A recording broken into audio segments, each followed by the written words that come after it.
All right, we are back.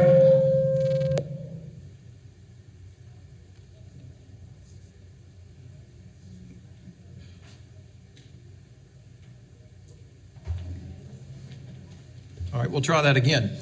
We're back in session, and our opening agenda item for the afternoon is the North Carolina State Board of Education goals, objectives, and components through 2027. Where are we and where are we going? And with the answer to those questions and more I'll turn to Dr. Maria Petrie-Martin, our Director of Board Operations and Policy. Dr. Petrie-Martin. Thank you so much to the chair and to the superintendent, the vice chair, our board members, our advisors, and all those who are assembled. It is an honor to be with you today. I do have a couple of reminders for you.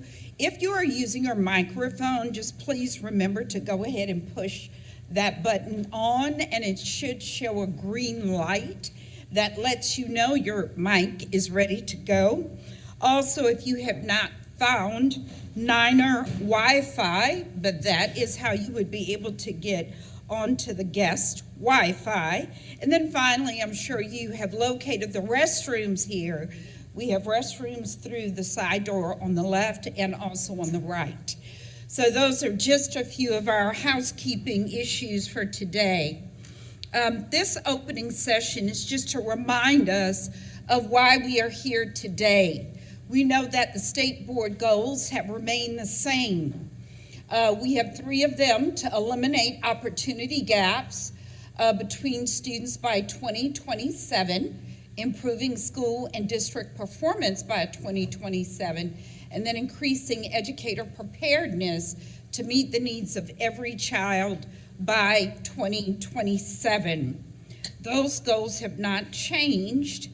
Therefore, our objectives for our planning and work session today and tomorrow is really to focus on several of the goals, objectives, and the components. And then also we will spend some time this afternoon looking at the dashboard that has many of the metrics that we have discussed in the past, and then the potential for additional metrics moving forward. So we'll learn more about the dashboard. We'll also learn from schools and school districts that are engaged in a lot of the work that aligns with the state board goals.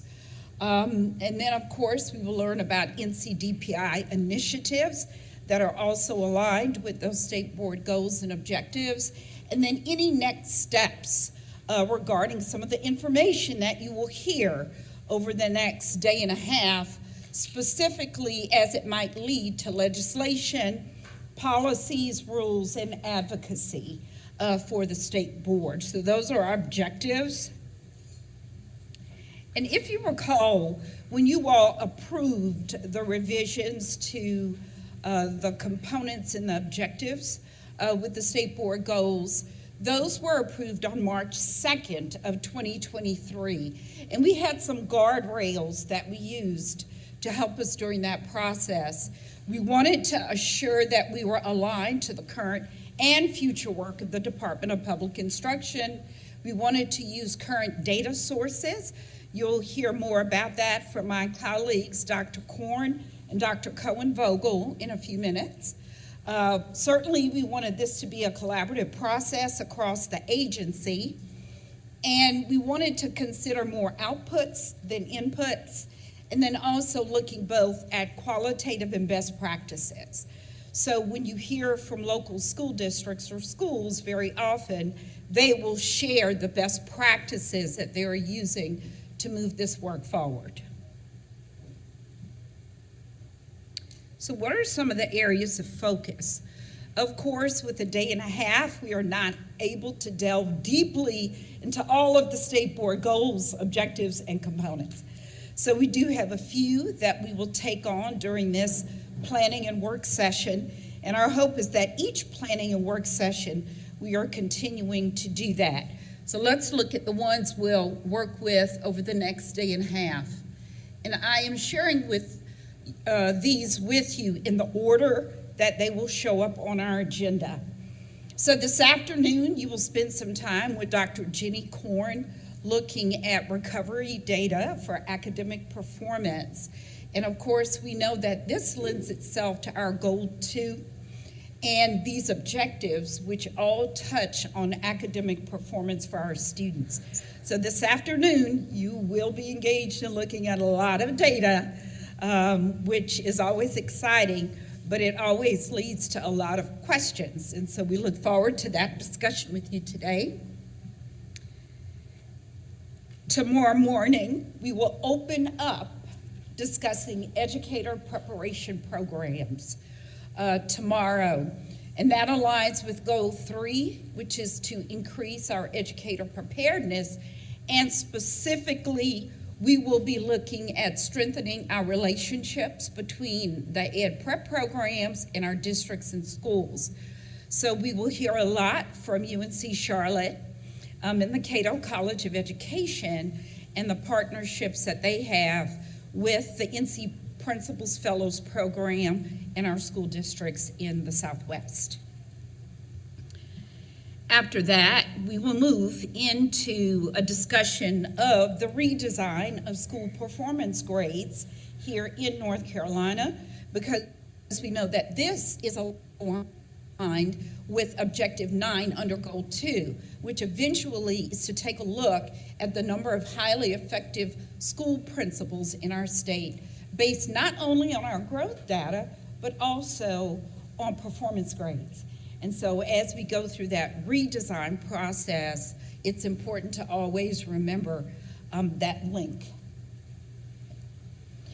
After that, we will move into the afternoon tomorrow, where we will discuss school safety, and we will specifically talk about discipline practices and the implementation of positive interventions and support with students.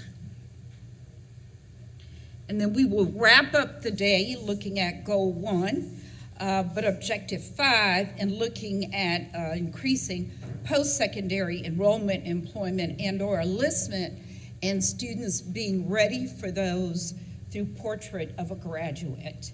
So those are all of the topics and how they link to our state board goals, components, and our objectives. As we go through all of this information, you should have somewhere next to your seat there printed copies of our agenda, of course, for the next few days. You should also have copies of the revised objectives and components that were approved on March 2nd. Then you have some sample discussion questions and a personal note-taking template there.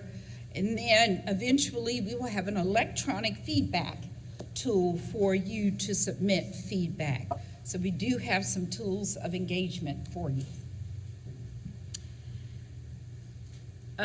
There will be a couple of processing protocols that we will use during our time together. One will be at the end of the day today. This is what we call the what, so what, now what protocol that we will have for your use, because as I said, you'll process a lot of data today, and so we want to give you an opportunity to think about that data and possible next steps. And then tomorrow, our processing protocol at the end of the day will again involve some possible next steps in the area of advocacy, policies, and potential legislation based on our discussions. And also keep in mind, as we discuss possible next steps, we have talked about continuing to focus these biannual planning and work sessions on the state board's goals and objectives. So we want to consider continuing to do that. We also want to think about possibly additional opportunities for the state board to discuss their goals, objectives, and components, and then possibly develop an advocacy plan around these goals, components, and objectives. And advocacy, again, could focus on partnerships with different entities like local school boards and other policy makers to ensure that the dashboard and the state board goals and objectives are known by people in the state. So these are all things that certainly can be discussed over the next day and a half as we move forward to action. And I will pause here to see if there are any questions regarding the content that we will be discussing and the processing protocols we will use for our discussion today and tomorrow.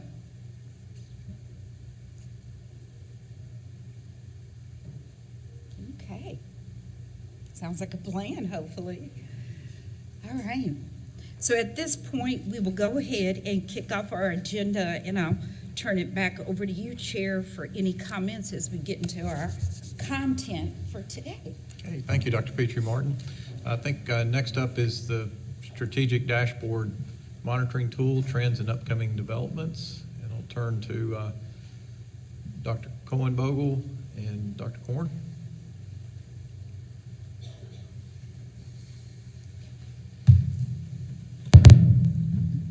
Thank you. Thank you, Mr. Chairman, Superintendent Truitt, board members. I'm happy to be here sharing with you a little bit different look at the dashboards than we've had in the past. You can flip to the next slide. So today we're going to try and accomplish two things in this hour. One is an overview of a couple of the dashboards, but rather than me standing up here and putting stuff on the screen and you watching a presentation, most of this, as well as the rest of the session, is going to be a little bit more me facilitating and you all having some discussions about some of the what's behind these numbers and reflecting on how it's relevant to the policies that you're considering and the programs that you're considering, you're looking at across the state. So we'll start with a demo or an exploration of two examples of the dashboards with you working on them in small groups. And the second part would be looking at what's coming. Some of the decisions that you made in March, we're now working on translating or operationalizing into metrics and into dashboards that will join the ones we've already built. So phase one was the work we did last year. That's what you'll look at first. And phase two is what we're going to preview a little bit of. Admittedly, a little bit drafty, but you'll have an opportunity to give some input about how would you like to turn this draft into something that's most useful for you in looking at those particular areas. Next, please. So I just want to, Dr. Petrie Martin touched on some of this. I want to remind you just generally what we did over the last year in developing what we called phase one, or the first sort of swath of dashboards. It was grounded in your strategic plan. The steering committee that I worked with in helping to build this was your strategic planning committee. We were focused on the goals, the objectives, and components of the strategic plan. It was also informed by or keeping in mind the Leandro Comprehensive Remedial Plan, which had some alignment in terms of the kinds of metrics or the information being presented. And but primarily the dashboard is structured around your strategic plan. It's intended, or at least the intent from the beginning, was to inform state and district policy and to monitor progress of the state and districts toward the objectives. What time's the meeting? Is that a question or is that a...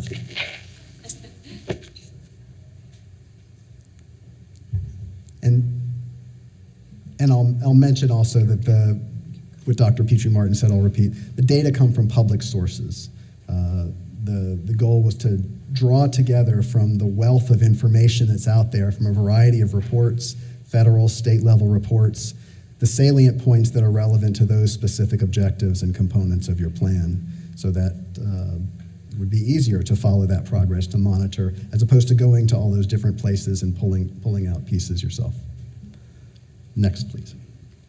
So I'm going to focus, or we're going to focus, you're going to focus on two areas of the plan today. I'm going to briefly put them up on screen, remind you sort of what's there, and then turn it over to you now in a minute to work in groups. Sort of housekeeping or organizational efficiency note. we're going to go back and these groups are going to go back. We'll come back and share out what you discussed, and then also return to the groups in a little bit to talk about some other pieces of this development. And so first we'll have some folks from DPI who will join you and form in the groups, which we'll put on screen and you have in your presentation so you know who you're with, and probably just stay in those groups so that we are efficient in moving forward.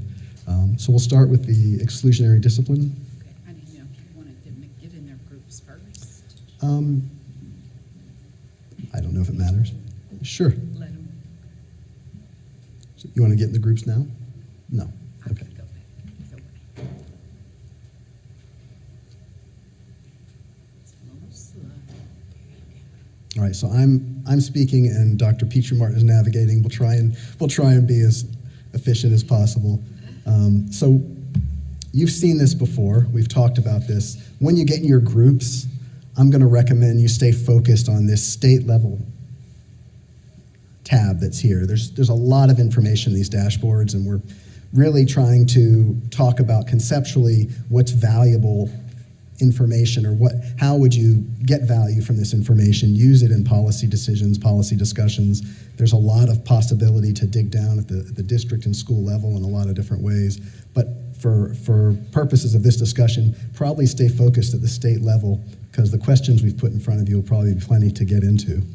This dashboard gives you the ability to look at different metrics related to exclusionary discipline, removal of students from the classroom for disciplinary purposes. It's right now sitting on short-term suspension, which is in the middle. There's a drop-down menu that you'll be able to see more easily when you have it in front of you. And from that, you can also select other types of exclusionary discipline, long-term suspensions, expulsions, and in-school suspensions. Most of what you look at will probably be the short-term suspension and in-school suspension rates if you want to look at some of the trends. You can look at the others. They're used less frequently, so they're very small numbers and often not there at all, because many districts don't have any expulsions in a year. So it might be most interesting to stay focused on the short-term and in-school suspensions. On the right side, there's a drop-down menu that allows you to look not just at statewide averages, but look at different student subgroups and the trends over time and how they compare to the statewide averages. You have a map that lets you look district by district. If you hold your cursor over any one of the districts on the map, it'll pop up with where they are now. And if you want to get into that district level comparison, you can scroll down a little bit on the dashboard. And you scroll down? Yes. So here, you'll be able to see all the districts lined up. They're right now grouped by education region. You can group them by county economic tiers or just alphabetically. You can compare them in that middle drop down either to the prior year or select state average, which in this year might be a more interesting way to do it, because as you saw in that picture above, there was a huge spike from a prior year when there wasn't a lot of discipline happening when students were at home to this year. So the change from last year isn't as meaningful as perhaps comparisons across regions, districts, subgroups, and so forth. And then on the left side, here you can click on a button that says subgroup instead of district, and what we call a radio button, and it's going to bring up a comparison across the state of the subgroups all side by side that you can also look at and think about some of the policy implications.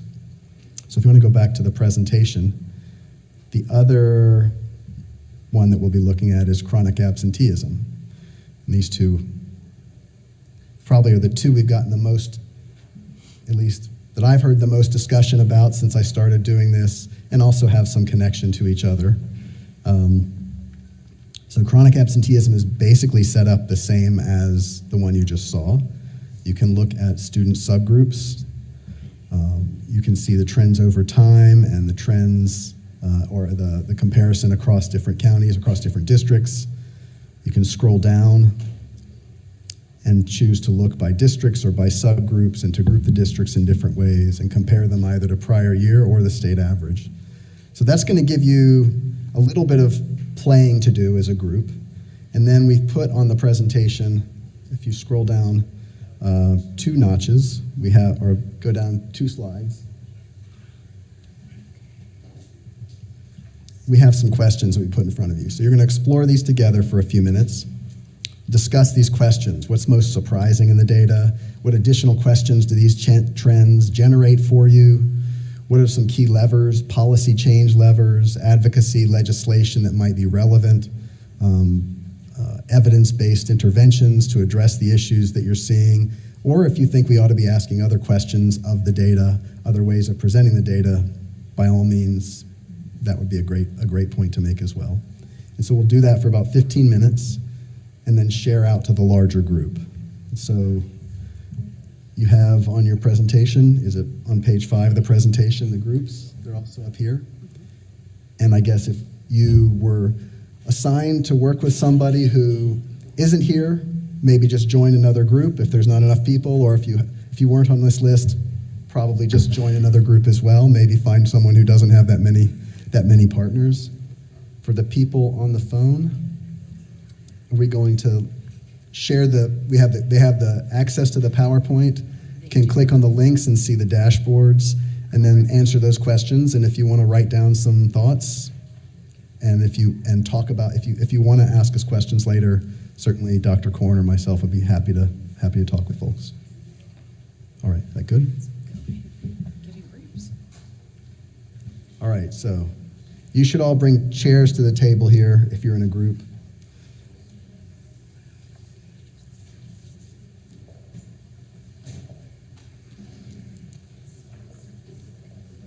I know.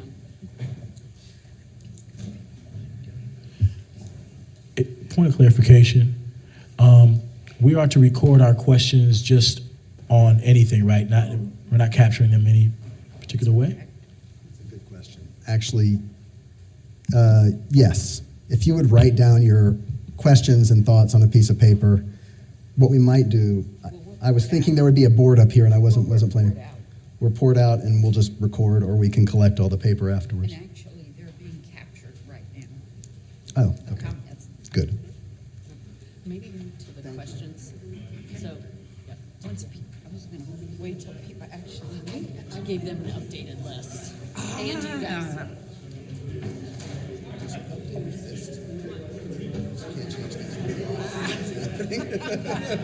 She sent a text. Yeah. So we gotta get together. Yes, sometimes.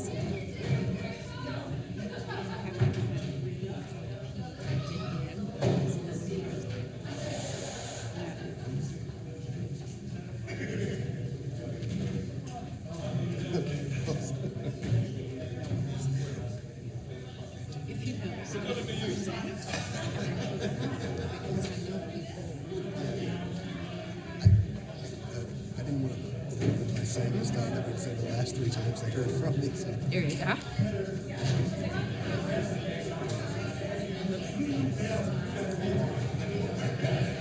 Trial by fire.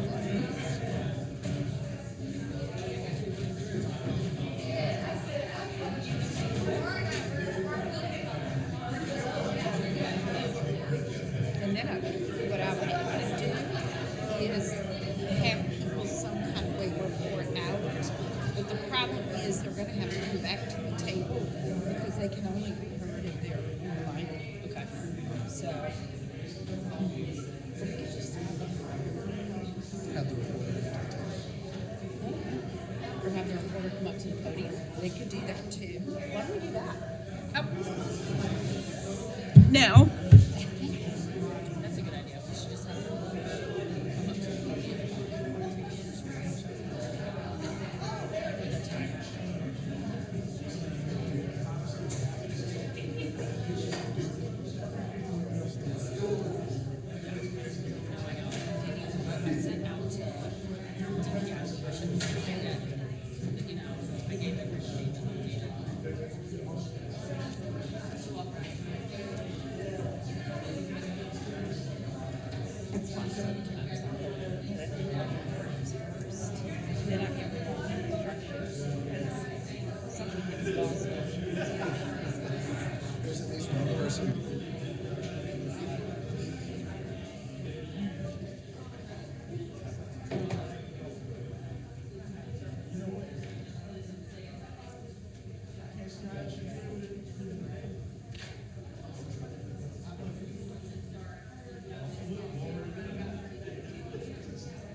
we're going to interrupt you in about 5 more minutes. And you're just going to stay in your group tables. And what we're going to ask is that in 5 minutes, you send a representative from your group up to give one key point that you want to highlight for the rest of the group from what you've been discussing. All clear? In 5 more minutes, you'll send one representative of your group up here to share out one point that you want to share.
All right, so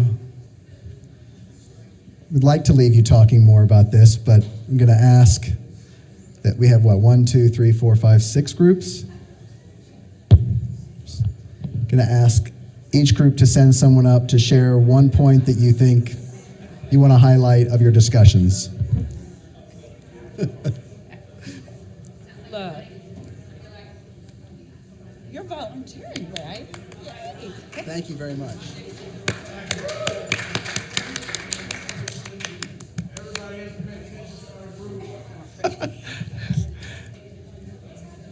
Hey, friends. Sharing. One question with respect to exclusionary discipline practices. We noted that the Asian subgroup had far fewer than any other subgroup. We're just wondering if there was any correlation between some of the widely accepted stigma intellectually and if that bleeds into exclusionary discipline practices.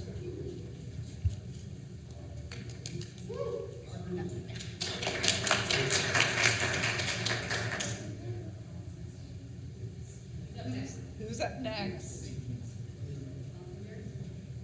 Volunteers, come on.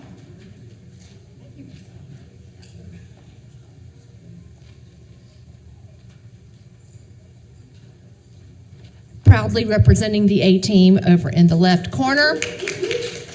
So, in answer to question number 1, what was surprising to us, we looked at the state level data and we found Anson County. And we said, what in the world is going on in Anson County? And that led us to looking at what was going on in the rest of the state and the instances of higher referrals from the previous year. We asked questions like, is there a relationship, positively or negatively, between the number of students served in the school and the number of incidents recurred? Are there more referrals in smaller schools?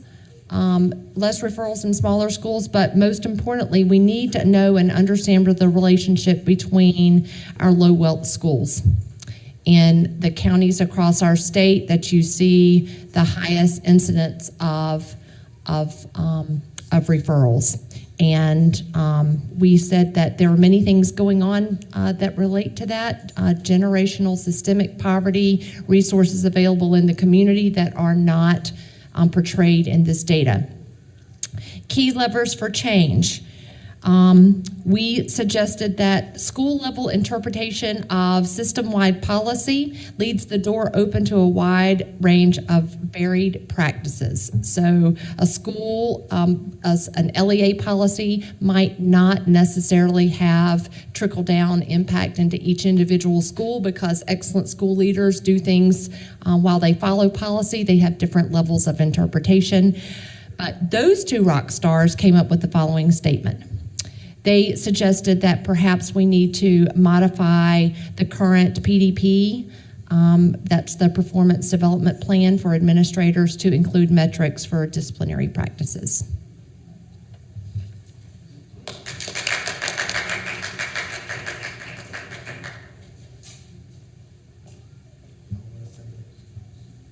We'd like all groups to share out. Oh, there's Dr. Jordan.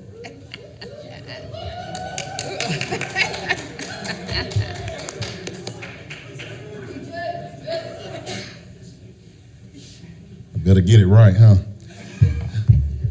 So what was surprising, and we're going to echo what we've heard, what's surprising were the wide swings when we look at kind of the low levels versus those, and when I say low levels, I'm talking about those who are really showing up in the data as doing something right versus the folks who are struggling to get where we want to get. Junk data, we called it. So we're talking about data integrity, the fact that these data really are dependent upon how the incidences are coded and whether or not school districts are consistently doing that continues, how they approach that continues to be a question. So it becomes difficult to compare the prior year. Policy inconsistencies across school districts, and in terms of levers of change, we think we need statewide guardrails that provide guidance to how you should code these violations of the code of conduct. Principals should also have an opportunity to benefit from mentoring, similar to what we have for beginning teachers. We know that principals matter, and when we consider the mentoring program that we provide for beginning teachers, we wonder what that may look like and how that may benefit principals who are on the front lines when it comes to making decisions about discipline.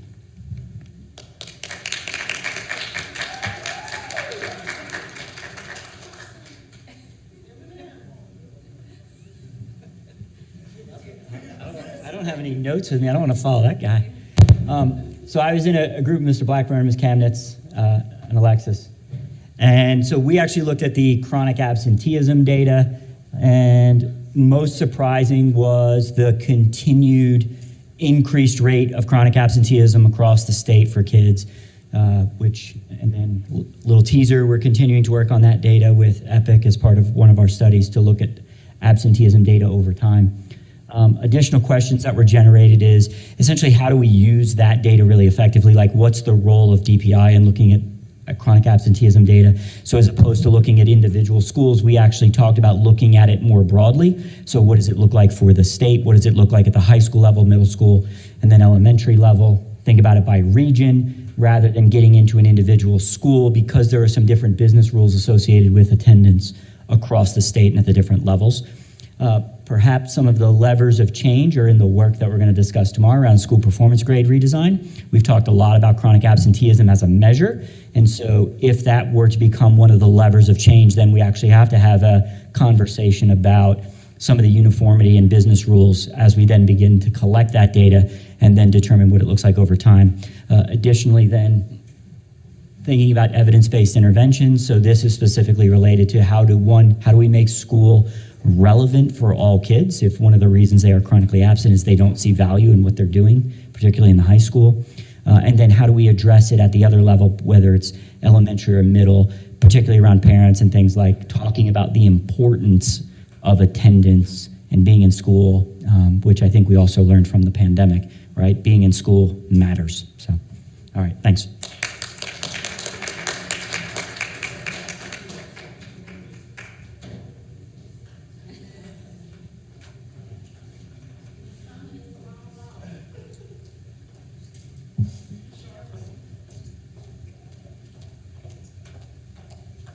Hello, everyone.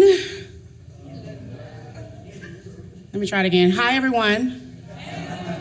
So in my group, we were talking also about the chronic absenteeism, and one of the things that Ms. Pittman lifted up for us was around getting free breakfast when it comes, and how it brings down the absenteeism by 6%. So thinking about feeding children after the bell, it was breakfast after the bell, and making sure that we are keeping that in mind as small strategies in order to get our kids to be at school.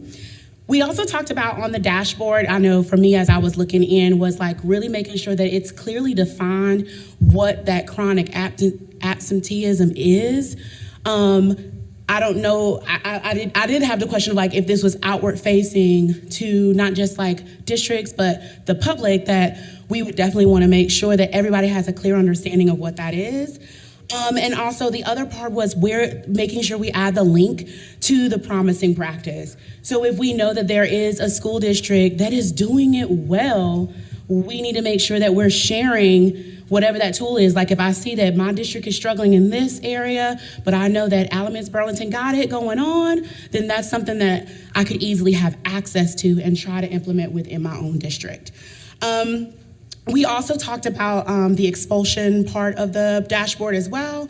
Again, really making sure that that is clearly defined, the long-term and short-term expulsions, as well as how our districts are actually recording that. Are they all recording consistently in exactly the same way? We know that some of that variety can come when we look at the student codes of conduct from district to district, and those codes of conduct also align with like the steps you should take if this offense is made. And it tells you how you should label it. So are there consistencies across that? And if not, is there a way for us in this platform to share that? So if you're having my district up there, Chapel Hill, if you have them up there, you would actually have a clear understanding of what they mean by expulsion and maybe even how that compares. And again, going back into those promising practices, what are the things that districts are doing to make sure that they have a 0 in the expulsion area, or if they have managed to lower it from one year to another? So, thank you.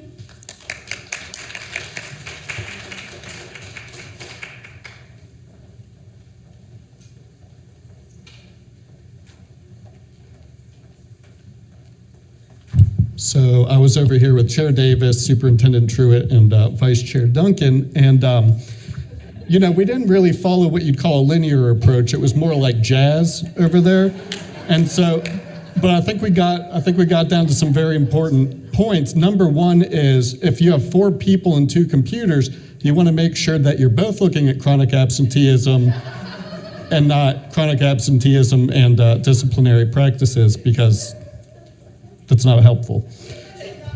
We did eventually get on the same page. So we focus on chronic absenteeism, and as far as surprises, I think our big surprise, though maybe not a surprise, is just the vast. We looked at subgroups and compared it to the state average, and just how all the groups other than Asian and white are, performing poorly when compared to the state average. And we had a lot of questions in terms of data. We felt like we needed more granular data to be able to address the issue. So with disabilities, we wondered if there was a way to break down that data so that you could get a sense for what kinds of disabilities you're talking about, because there's a vast array within students with disabilities, and any strategy that you would use to combat that would vary depending on the student. And then also with like socioeconomic status, we were interested in maybe breaking that out by grade and seeing where the chronic absenteeism is highest, be it elementary, middle, or high school. And then we also talked about the fact that it's the same students who qualify for free and reduced lunch in elementary school, and it kind of drops off as they go up into the higher grades, even though the same students are there. So it might be harder to parse that data. And then we talked a little bit about kind of how we don't think legislation is the way to address chronic absenteeism, how we're not sure that school districts should be the ones in charge of kind of having the legal requirement of making sure students are in schools. I think that's everything. Anybody? No? Okay, thanks.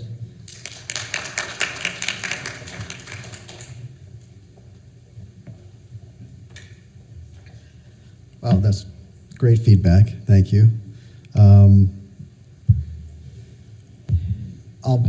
I'll say I'll commit to the next time I see you coming back with some answers to some of the things that you've asked about, and for example, questions about how to further disaggregate the data. It might not be something you could do in a dashboard, but it could certainly be something we could dig into further and provide as a supplement to this kind of exploration. And your questions about the definitions, although they're available, my pedagogical skills are not fantastic, so I'm learning about how to present better. Probably giving you those definitions up front would have helped. So I will take that to heart as well. Next slide. Okay, so now we're on phase 2. So we're going to jump on to some things that we're building now. You all gave us some great guardrails, some great clarifications in March when you approved some changes to some of the wording of some of the items in the objectives and components in the plan. In a couple cases, some substitutions for, in one case, an item where we couldn't get data and you substituted for something that we could. And so we're now in the process of working together to build the data behind the dashboards and to build some dashboards to show those things over the coming months. That process has been, as it was leading up to March, and continues to be a collaborative process. Myself, Dr. Petrie Martin, Dr. Korn, and a whole host of very smart, talented, and knowledgeable folks at the department who have given us input on everything from meaningful ways of framing the data to where to find the data to how to interpret the data, and that all helps us to deliver to you something that's as meaningful as possible. And on your presentation is a list of many of the folks but not everyone, who've been involved, and we just want to say thanks, and you'll continue to hear from me and others. Thank you for your help. Today, we'll go on to the next slide. We're going to be looking at 2 pieces that we've started working on. And I'll say some of these are kind of drafty, so it's going to be more of a discussion starter and maybe an opportunity for you to say, boy, if you're not building this yet, or if you haven't built it all yet, here's what I would really like to see, or here, some of this detail's just not useful to us. And that's great input.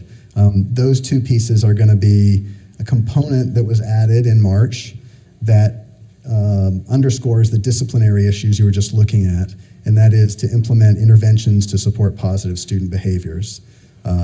We're working on operationalizing that, visualizing that through some of the data from the Teacher Working Conditions Survey. The other piece, and I'll explain what both of them are, and then you'll have a chance to kind of look at some of the examples. The other piece is, I just blanked, is related to post-secondary participation. And that's going to be, I'll explain what that is in just a moment. So let me go to the next slide, and we'll talk about teacher working conditions survey. So lesson from the last piece. I'll go a little slower and explain what it is you're about to look at before you look at it. The teacher working conditions survey, and many of you are familiar with it, probably more than I am. It's a every other year survey. It's delivered to all educators in the state. It goes to teachers, goes to principals, administrators, I guess all licensed professionals, and asks a huge number of questions about the environment they're in, their experience with various policies, their experience in the classroom and outside. You'll go on to the next slide. Some of the places that we're looking to that survey for information to inform not just this, but a number of metrics in the strategic plan relate to student conduct, teacher and school leadership, equity, and maybe some other areas. Because the data is, for the most part, at the school level, we're able to show data by school, by district, by groups of schools, probably more meaningful, different kinds of schools. So whatever characteristics of schools or of districts you would be interested in seeing, whether it's the region they're in or the conditions of their county, whether it's an elementary, middle, or high school, or perhaps some demographic characteristics, differences among schools, those are all possible for us to put into a dashboard and allow you to sort and organize the data that way. Go to the next. Oh, and I forgot to log in while we were so busy talking. If you'll click on that visual, what you're going to have available to you when you meet is, if you're on this page, you can just point and click at that graphic that's there. And it's going to list the questions that we pulled out of the survey. The teacher working conditions survey, when I get the data, it's coming in two pieces. One is the survey of teachers, and the other is survey of school leaders, principals, I guess. And so the latter is only available at a district level. It's too few observations to start talking about what individual principals said about individual schools, and the teacher data is available at both school and district level. So what you'll be looking at are these questions, which is coming from the student conduct portion of the survey, and it will give you a sense of what's the information that we're getting that we can show you. The way it's shown here on the screen or on this page is an example of how we've been thinking about the data, which is the teacher is asked a question, students at this school understand expectations for conduct. And they answer, I strongly disagree, I disagree, I agree, or I strongly agree with that. And the way we've been trying to make a compact visualization or expression of the data is to say what percentage of those teachers responded that they either agree or strongly agree with that statement. And so this diagram here that's on this page shows the percentage of teachers across the state who agreed or strongly agreed with this particular statement. And this, as you can see, it tends to be fairly high numbers, although you can see some pretty interesting things like here, where students at the school understand expectations. Close to 3/4 of teachers agreed or strongly agreed. Students at the school follow rules of conduct, little better than half. So there was, there's some differences in the numbers that might lead you to queue up some policy questions. What we'd be interested in hearing about, to the extent that you have time to discuss this as well as the other piece we're going to show you in a few minutes, is how would you use this information? I'm going to flip to the next slide. So, what policies or goals do these survey data inform? What level of detail is valuable to you? What framing of this information is of interest? How best can you use this kind of information specifically to inform those questions about, sort of to supplement the quantitative data we have about discipline, or your interest in thinking about framing that and around positive student behaviors? Okay, so now I'll go into the next one, and then what we'll do is Give them time. then show you this other piece, and then get back in groups, have about 10 minutes to discuss, report out, and that should finish us up on time. And so this is another piece. Both of these are really big, rich data sources. You used to have a piece of an objective, really before I started this in the strategic plan, that was about remediation requirements for students. And I think for a variety of reasons. Foremost, the data just don't really exist in terms of how many students needed remediation in college. It's incredibly complex, and when I was in UNC dealing with the data systems, we really never were able to get our hands around this because of the multitude of ways that students get into remedial courses and the ways that they identified for those courses. In addition, there was a sense that I heard repeatedly, and certainly in the working group, that it was a very much of a deficit model of framing students' experience, summarizing what students are getting coming out of high school and going into post-secondary. And what would be a more meaningful and more positive approach to that would be to think about students enrolling in post-secondary, their progress in post-secondary, and then thinking about what sits behind that in terms of their K-12 experience. This objective was phrased as increased post-secondary enrollment and or enlistment. Right now, we just have the post-secondary enrollment data. I think the enlistment thing is something that's for the future. And the data come from a source called the National Student Clearinghouse. And you'll probably be hearing a lot more about this. I know Jenny's very excited about all the ways that you can explore this data. It's an incredible data source that I think the higher ed community has been increasingly delving into over the last decade or two.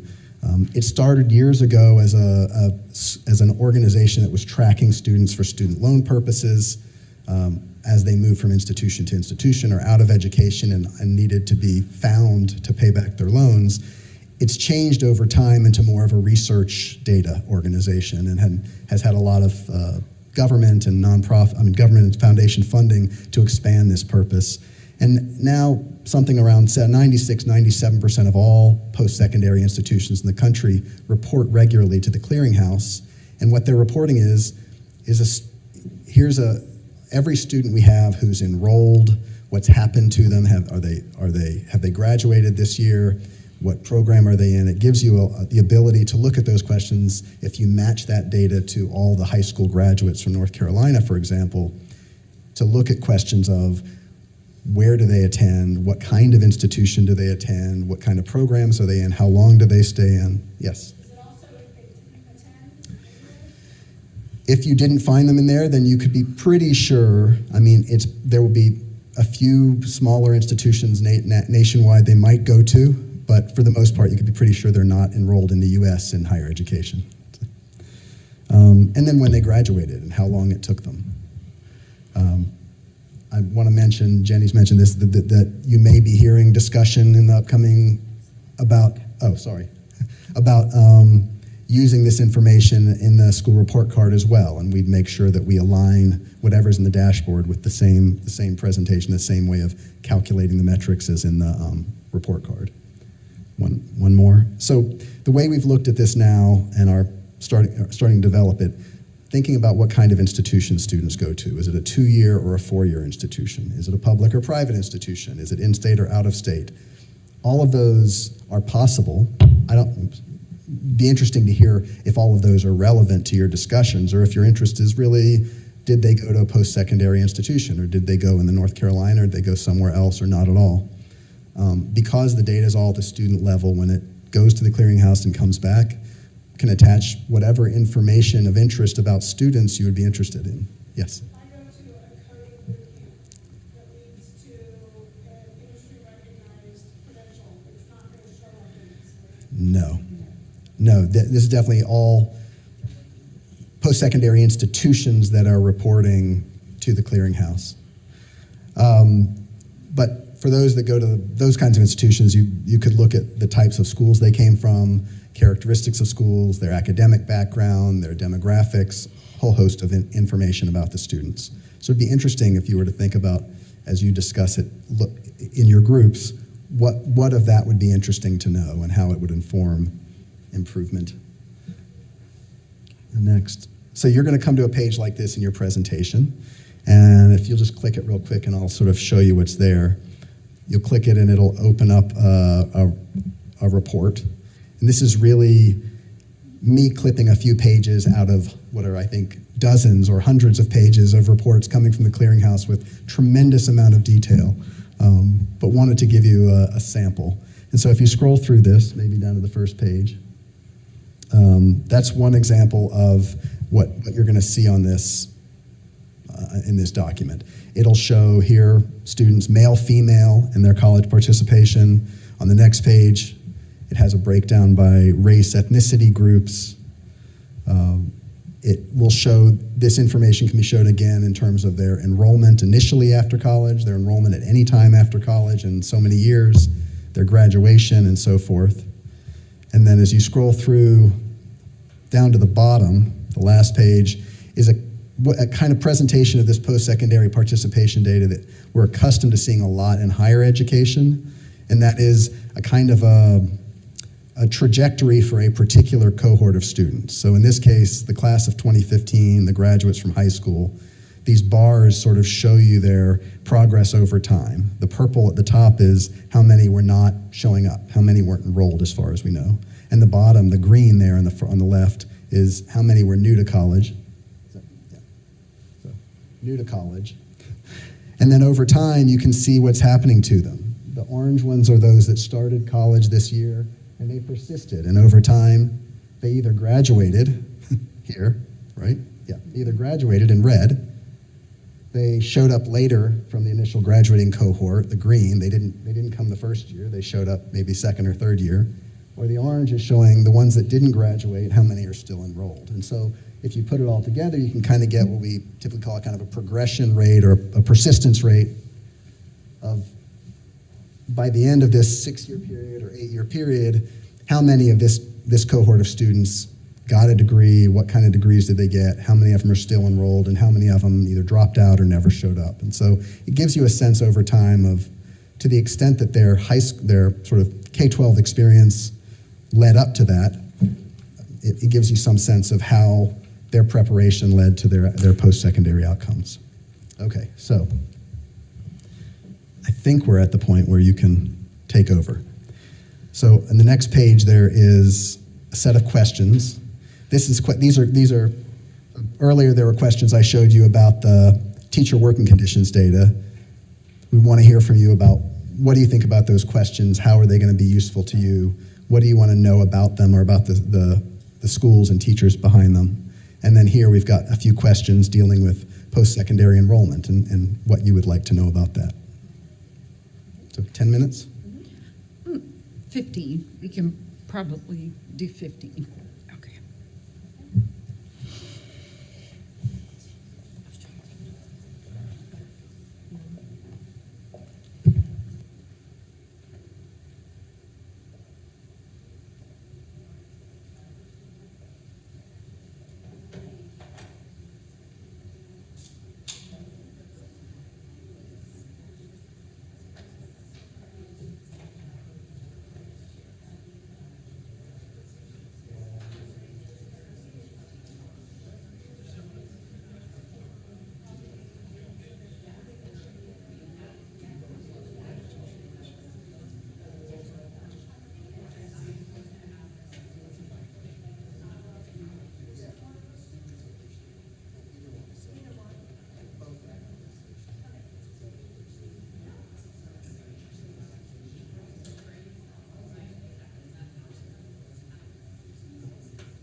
All right, about 2 more minutes, and we're going to have one of you come up and report out.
All right, so we're going to see if we can get a volunteer from each group to come up and quickly report out so we don't cut into your coffee and cookie time. Oh, yeah, coffee, cookie time. Or hopefully cookies.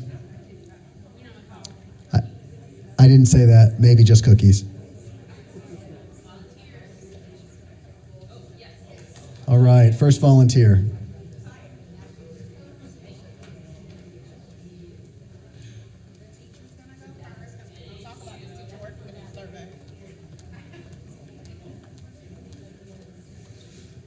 Hello, everyone. So my group, of course, talked about the teacher working condition survey. We decided to use that tool. One of the things that we talked about was this is a very powerful moment when it comes to establishing and or determining like school culture.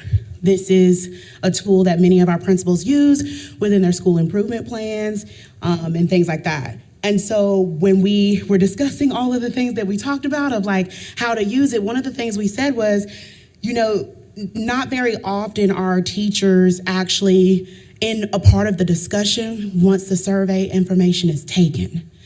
And I think that can be said in lots of different areas. So like you see the data point, but what are the follow-up questions or follow-up discussions with educators after the fact? And I think a lot of not only that, but what are the actions that come from that discussion so that you can further dig deeper into the data.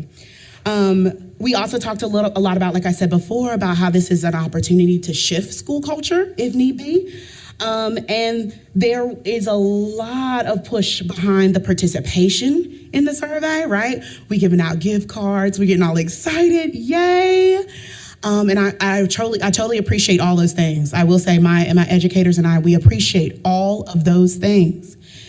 I would like to add on that what are the conversations that are being had after the fact, whether that be with districts on how they are implementing the use of the tool in a way that continues to have educators in conversation with them. And how can you all at this beautiful boardroom and in DPI really facilitate and to support that conversation continuing to happen if it's not happening already. So 70,000 hours is spent on the survey. So what are we going to do with the 70,000 hours that are spent on the survey? Making sure that we are valuing every minute that educators are spending filling it out and telling us all about our school cultures. Thank you. Oh, yes.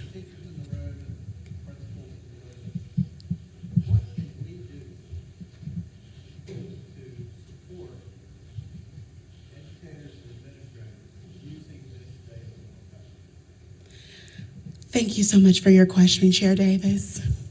Well, one of the things I would say is there has to be a level of for me, I'm thinking about a level of encouragement to do so First and foremost, like, you see the data point. When we were specifically talking about like student conduct, I think that there's one of the questions, I think the picture that our gentleman showed us was around the consistency of students. Students are consistently treated or by administration the same way or something like that. I'm sorry, I can't see it.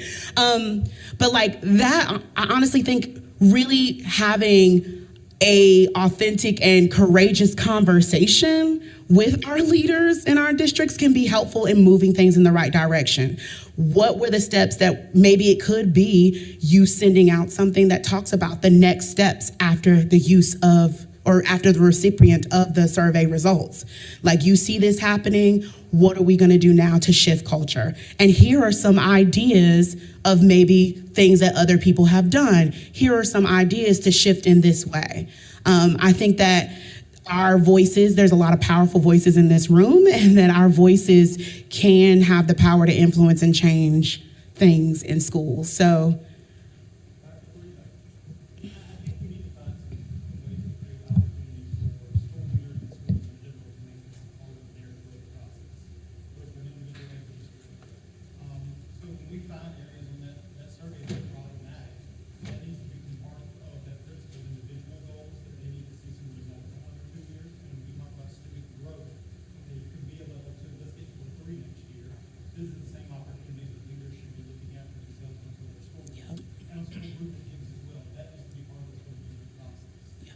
In that conversation with the principal is had with the superintendent.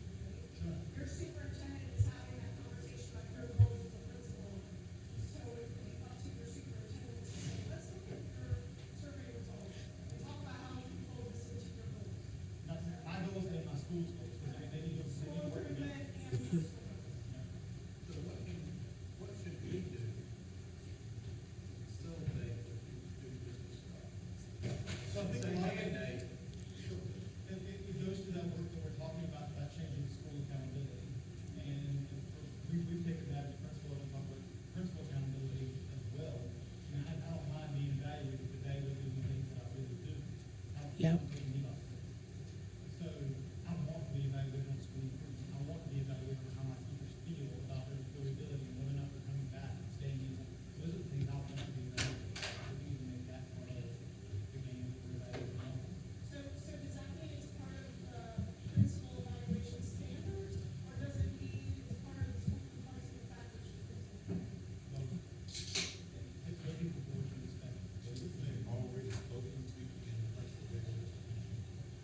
There's pieces in there, but I mean, they're mentioned as part of that. And I do think that the point, it is going to be clearly evaluated.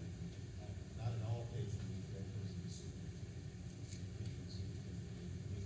But former superintendent, one of the things that I required on here was to disaggregate the data. And where there were opportunities for improvement, we absolutely had for our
thank you. There's a couple things about that too, though, and when we talk about it in our group, I'm part of Jim's group, we talk about in our group how, when it's used for principal evaluation, you may have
And can I please just add to that, like when we talk about teachers and them being at the school improvement table or the superintendent's table, also we have to remember there are a wide range of teachers that are taking the survey. So please remember that we're talking about the beginning teacher. We're then talking about our veteran. We're talking about our EC teacher. Like all of those identifications are also in the survey, and making sure that all of those voices are included as well.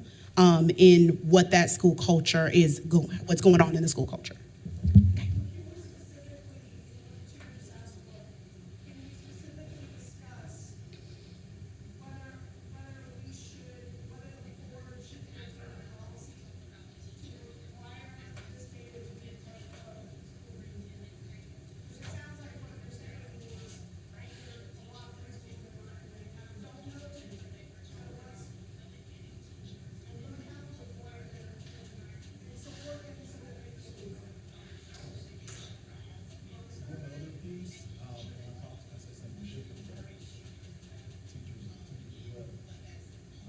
Whatever, I'm not sure what the answer is to this, but whatever measures we could take to help that data be more reliable.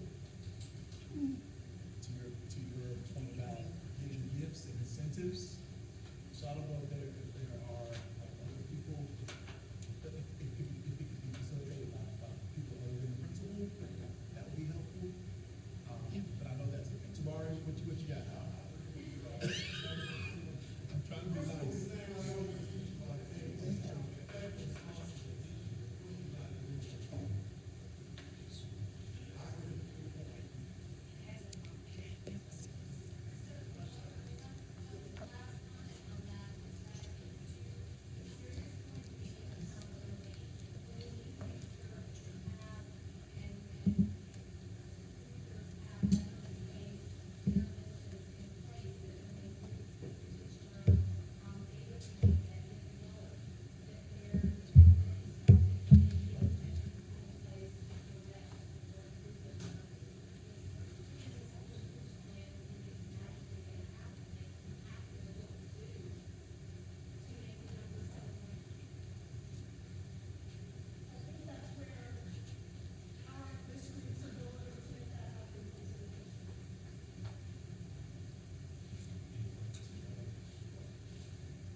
So I would love to continue talking. I would love to hear you continue talking. But it sounds like there's some break time and some refreshments.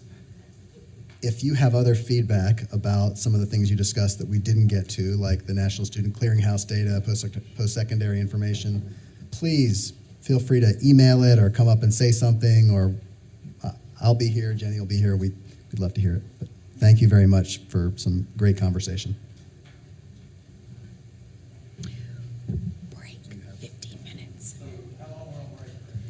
We will be taking a 15-minute break, and you have refreshments that have just been delivered.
we are going to be.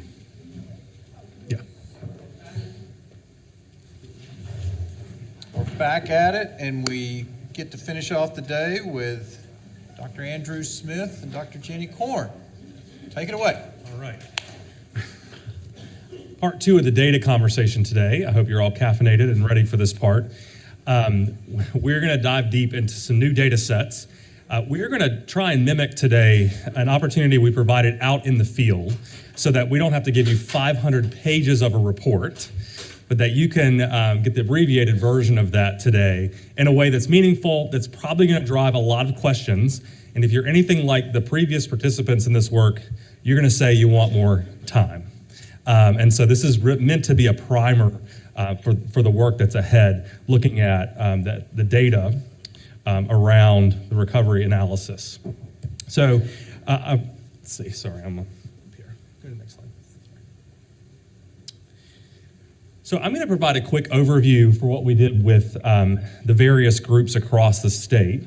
And we met regionally over the course of a few months with individuals ranging from superintendent, charter leaders, to accountability directors, principals across the state to dive deep into the recovery analysis and provide an opportunity to model how to really look at data to drive actionable steps in school work.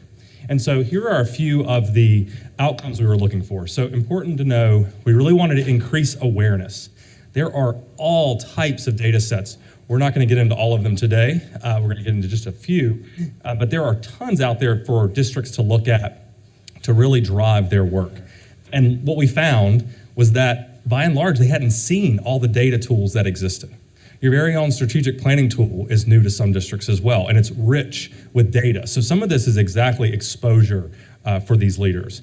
Secondly, we wanted to talk about how you can look at strategic investments and interventions with your ESSER dollars to attach to these new data points. And finally, it's all about building relationships. And so you'll see there was large interactions with a number of people from the agency with our PSU leaders to really build relationships for individuals who may be struggling with some of the data analysis because they're a smaller unit, and so they can lean in on us to help support them in the work. So this was a typical agenda for these 8 regional meetings. And so we wanted to look at the various statewide data sets and then also look at the data sets at a state level and then at a local level, making it really personalized. We'll do the same thing for you guys today. We're going to look at your individual state board regions so you have a sense for what's happening in your neck of the woods. We then looked at how we might model how to use that data to drive strategic planning. I've argued for a long time that if you have a strategic plan that predated the pandemic, it's probably time to readdress that your assumptions that underline the strategic planning process are completely different now. And so this was helping drive several districts, their strategic plan. And so on the next slide, I'm going to tell you a little bit about what we did with district leaders in trying to connect together several important elements of this work. So first was the actual data, right? So we have this new recovery analysis data that each district got their own subset to look at. With that, there's lots of findings. You're going to see today the visibility that this report gives is immense. The way that Dr. Korn's team cut the data provides visibility to student groups we've never seen before. So there are lots of aha moments to look at various student groups. But from that, you're going to see there is still areas for growth.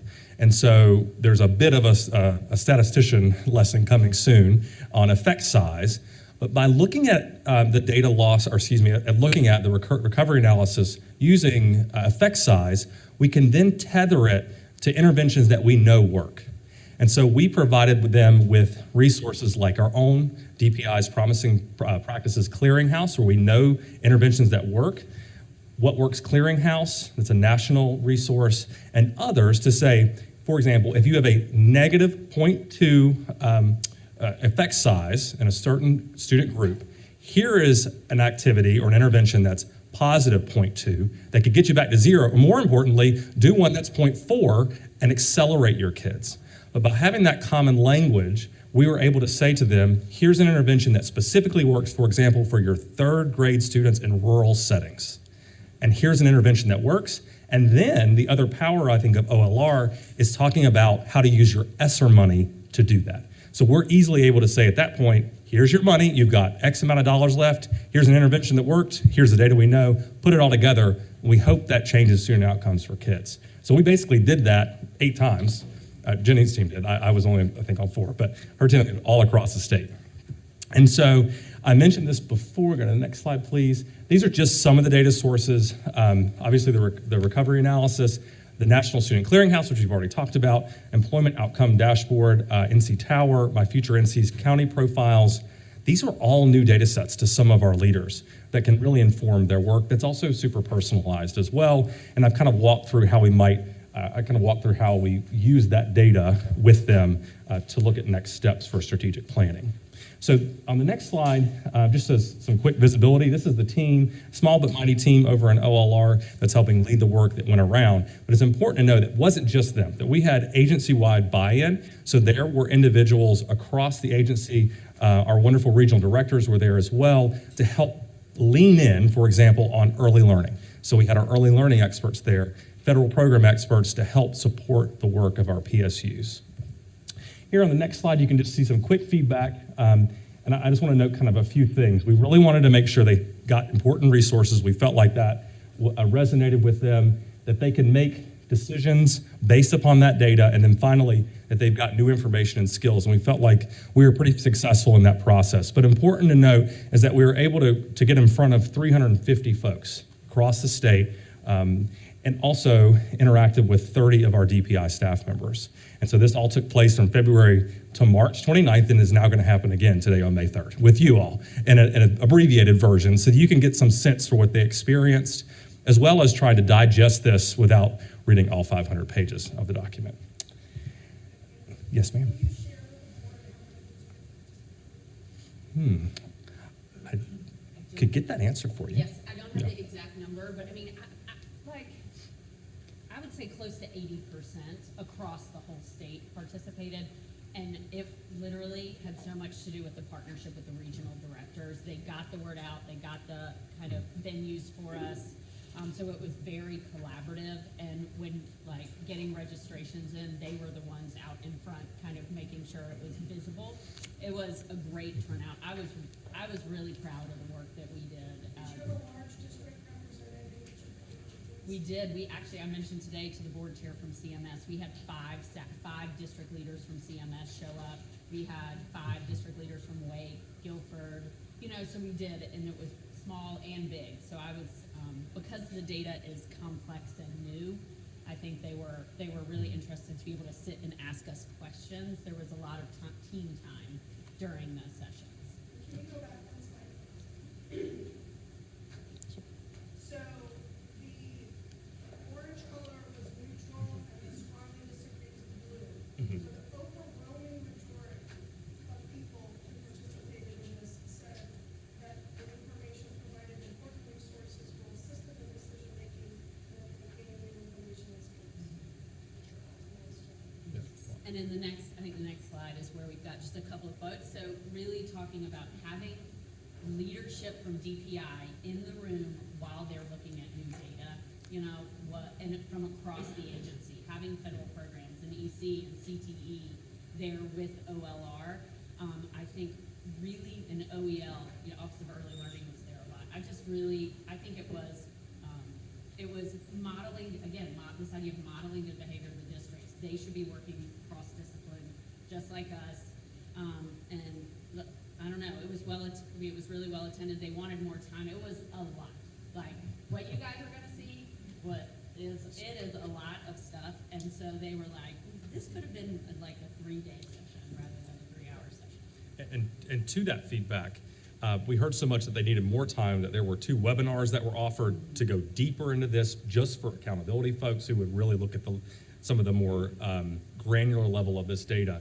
And as a pitch, during the summer, we'll have our OLR summer convening where we will do this at more length with individual districts and PSUs. So we have another opportunity. So we're trying to solve for this opportunity for time and collaboration across PSUs across the state. And then we also lifted up the AIM conference, and I was just talking to Heather about how we might build in data sessions where we can be available on site in partnership with the regional directors to help with that.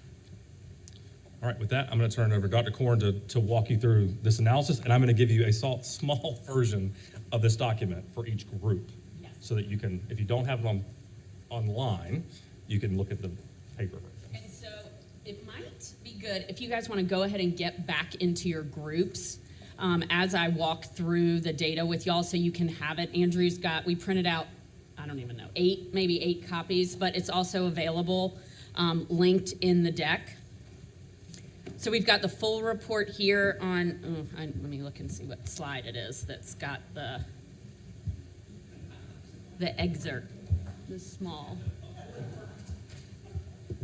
Okay,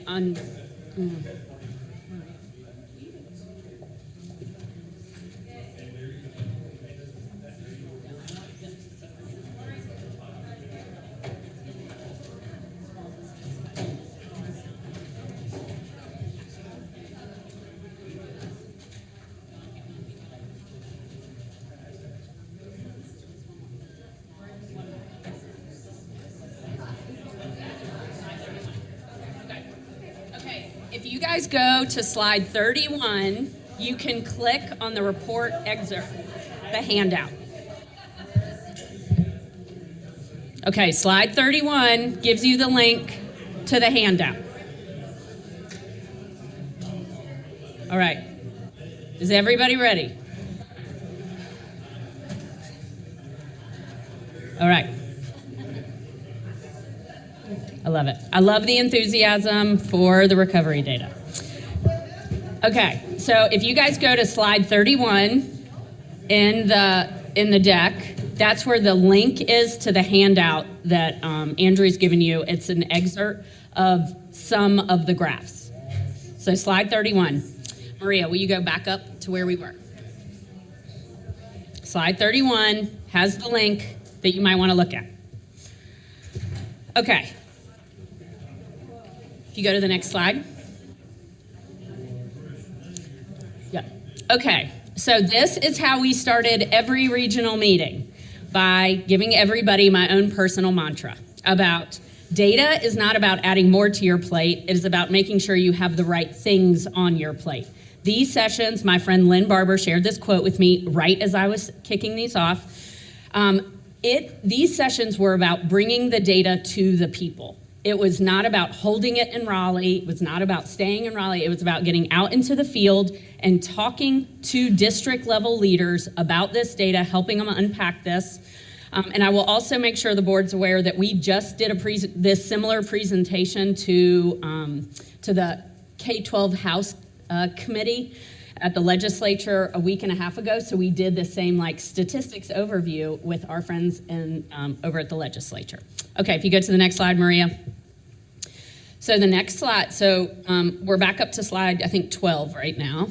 Okay, so just to wrap up 2021, in December, we submitted our final report for 2021. It was called the Lost Instructional Time Report. You guys remember this. We were really trying to understand that first year of the pandemic, the impacts of students losing that time with their teachers, with their students, with their peers.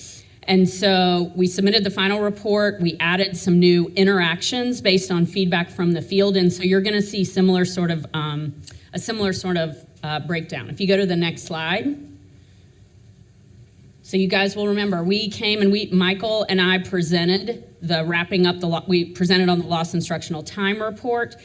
And we really were trying to present a snapshot of the negative impacts of the pandemic. Remember, we had 2018 compared to 2021, and you could see pretty quickly that across the board, we had significant negative effects of the pandemic, except for English 2. But one of the things that this chart, you weren't able to see in it, was that many of our students were on track. They were progressing just as we expected them to. So as we were looking to pivot to this year's analysis, we added some additional information. If you go to the next slide, Maria. And so once again, this data is a population study. It is every single student and every single EOG and EOC that they have, that we have available for them. All of that data was used to create a predicted scale score for every single student for every single test. And then it was compared to their actual scale score. And this was only possible through this partnership that we had with the EVOS team at SAS. I have said more than once that partnership, it has been an enormous, positive, collaborative partnership. I have learned so much by working with those statisticians. They have been so responsive to questions that I have asked in ways that I wanted the data cut, and being really thoughtful about the information we were giving back to districts. So as we think about what we're about to look at, so we're continuing to want to see that 2018. We really want to know what is a business as usual if the pandemic had never happened. And then we also knew we needed to see 2021 and 2022. Keeping in mind too, we have that vertical line, which means students are performing as we would expect them to do. And one important note is that we have pivoted from lost instructional time to recovery analysis. We think it's so important that the way we communicate about the work that's gone on at the districts and the schools all over the state, that this is empirical evidence about the hard work is paying off. That once we got kids back in school with their teachers and we got them the data that they needed, they were able to really target instruction to the students that needed it the most. If you go to the next slide. And so that big report that Andrew talked about, we have main effects for all of these different student groups. We pulled out a handful for you all to look at today, but wanted you to be aware that as you were thinking about the chronically absent dashboard pieces we looked at earlier, we were asking about breakdowns by race. You can see all of that in the recovery analysis. If you go to the next slide. And based on feedback that we got from districts and from this board last year, we added in all of these interactions. So we went back to the EVOS team at SAS and said that we wanted to be able to see, race by sex, race by urbanicity, race by AIG, things that we really haven't been able to look at before. Again, we gave you kind of a sample of these because the whole 500-page report is a lot. And so as you're looking at the graphs, as you're working in your groups, we wanted to just give you a couple of kind of benchmarks as you're thinking about effect sizes. So if you see something that is less than 0.05, that's considered a small effect size. Medium, 0.05 to 0.2, and a large effect is anything greater than 0.2. And the reason that we use effect sizes is because we want to be able to standardize across all of our tests. So we can compare how we're doing over years and across tests because they all are on different scales. So this gives you a single way to look across all of the tested subjects, across all grades in a standardized way. If you go to the next slide. So this is what the new analysis looks like. And we're going to walk through this, and then you're going to work on this in your groups. So I think if you just go to the next slide, Maria. So, and the link at the top of the slide is the link to the full report. So we're just going to break this down piece by piece. So if you go to the next slide. Okay, so here you see in the middle of the charts, you'll see these gray bars. That is the same type of analysis we did last year with those purpley charts. We've just put them in the center. You have 2021 on the left, 2022 on the right, and you see these little open diamonds. That's 2018. That's a business as usual year. If the pandemic had never happened, that is how our students performed if you looked at their predicted versus their actual scores. If you go to the next slide. And you see those 2018 dots cluster around the zero line. And so that's 1 year of expected growth for every student. That's a state average for students. And so you can kind of see that in 2018, they cluster around that 0. 2021 was pretty negative, right? Remembering that like chart where you're thinking about 0.05, 0.2, and anything greater than 0.5. And then 2022, we're headed in the right direction. If you go to the next slide.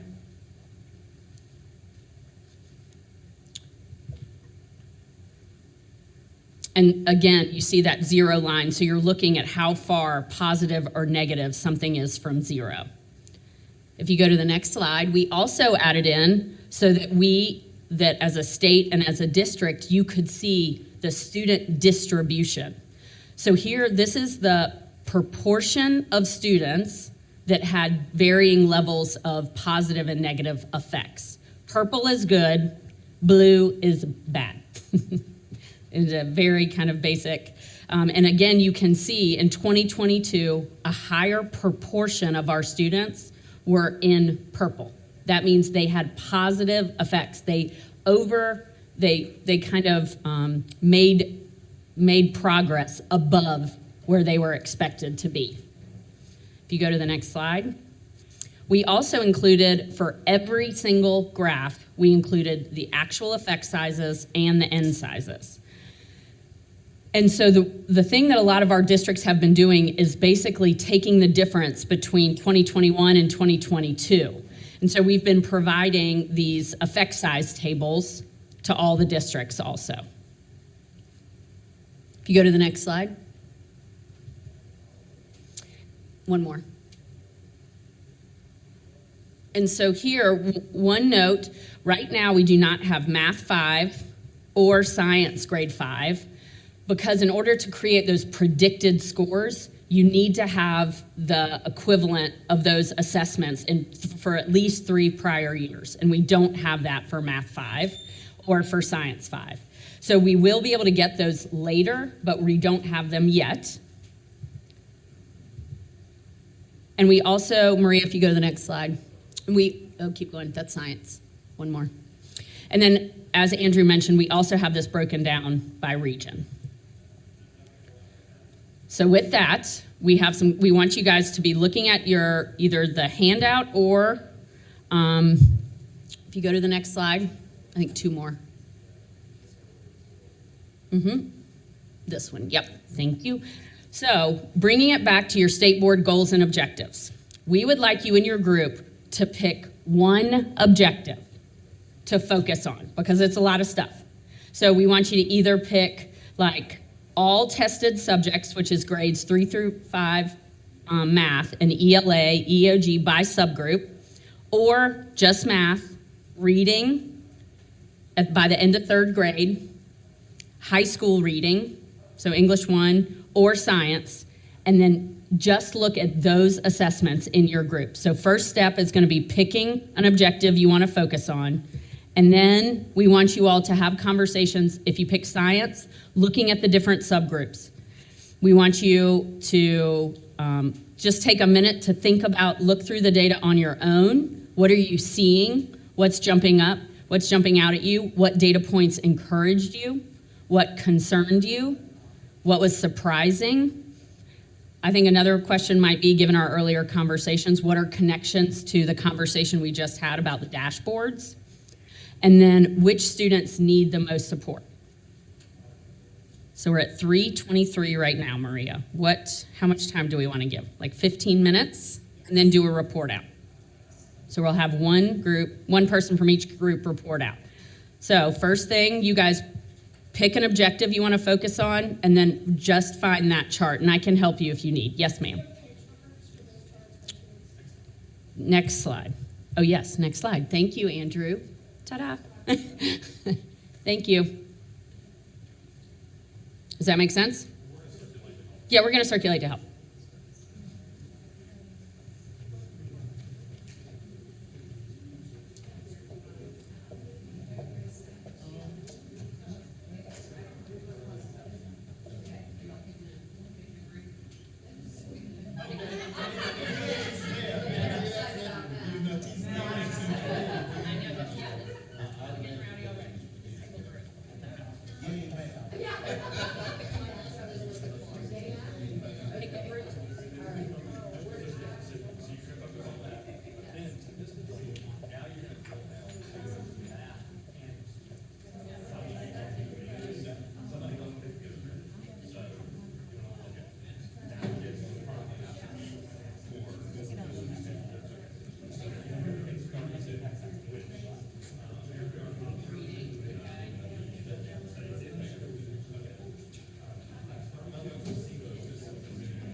To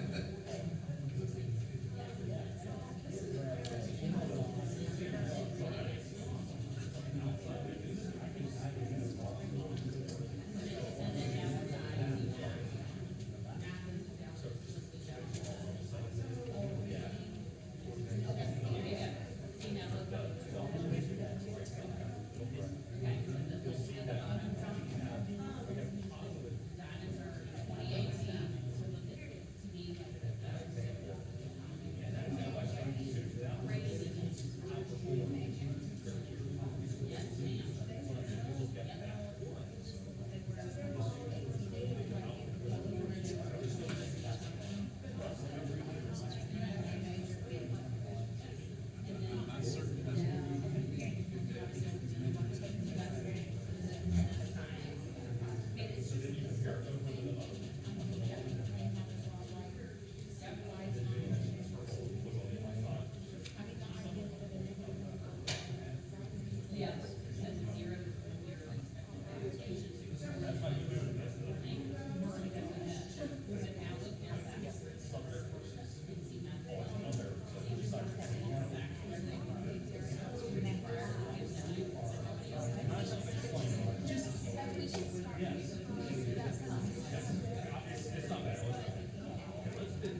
Okay, y'all, 1 minute warning, and then you got to send somebody up to report out.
All right, teams. All right, my friends. We are going to ask to have one person from each group come up and just report out one salient point, and then we're going to wrap up with just a couple more slides. So who wants to go first? Oh, yes, perfect. Thank you, ma'am. To the teacher in the room.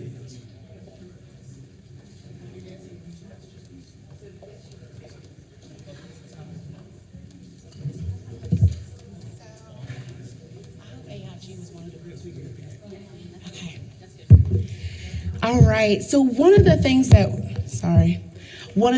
we looked at, we were looking at the academically or intellectually gifted students from the data. We saw that in 2021, a lot of the students, we were specifically looking like at third grade, where you have the students that actually made really great gains during the 2021 school year. Some of the things that we talked about during that time was how this could have been because of like the pandemic, but the pandemic and the shutdown in a sense of the autonomy that the students, the AIG students were getting, of like, how creative you could be with your own projects as long as you're within the guidelines. But we also talked about how there was like a high level of intentional support for our students too in those programs as well, where you have people actually giving them the exact tools that they need for success during this time, as well as that autonomy and independence for them as well. We also talked about, on the other end of that was when we get into the 2022 data, where there was just a little bit of a gain, or just a 1 year, for AIG. And so we don't see that acceleration happening as it did in 2021. And so we talked about, now that we have returned, there is a major focus on recovery, and maybe there is an opportunity here to make sure that we are also including the acceleration that our AIG students need, as well as supports. So that's where we landed on that. Thank you.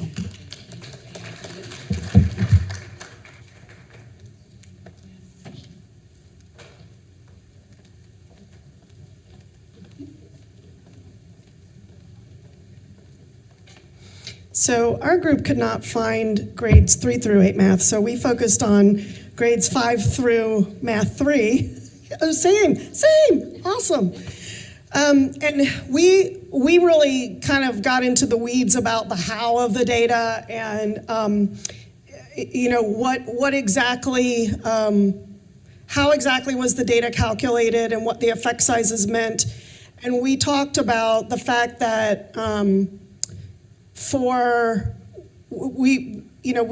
we talked about the fact that we've seen the greatest recovery in middle grades math, and in three through 5 literacy, but not middle grades literacy like middle school math.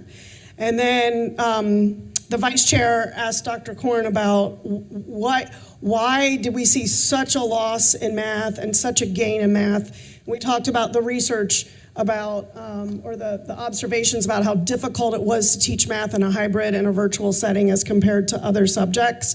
But we also, as Andrew pointed out in the first part of his presentation, there was a lot of attention given to district leaders on solutions and interventions that worked for middle grades math because that was our greatest decline.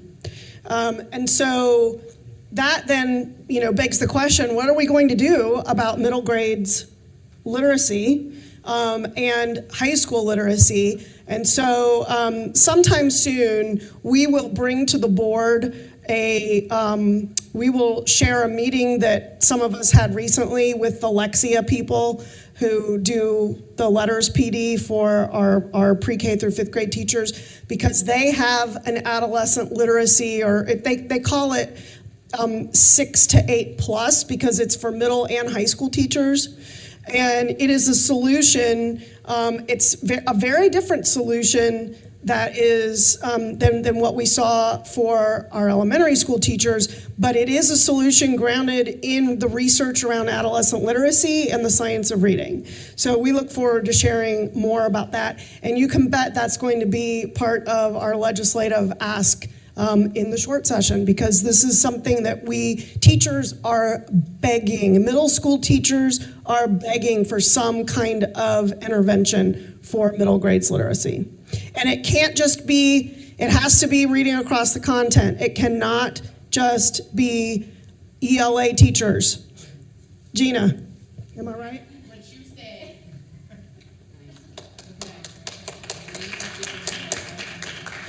Who's up next?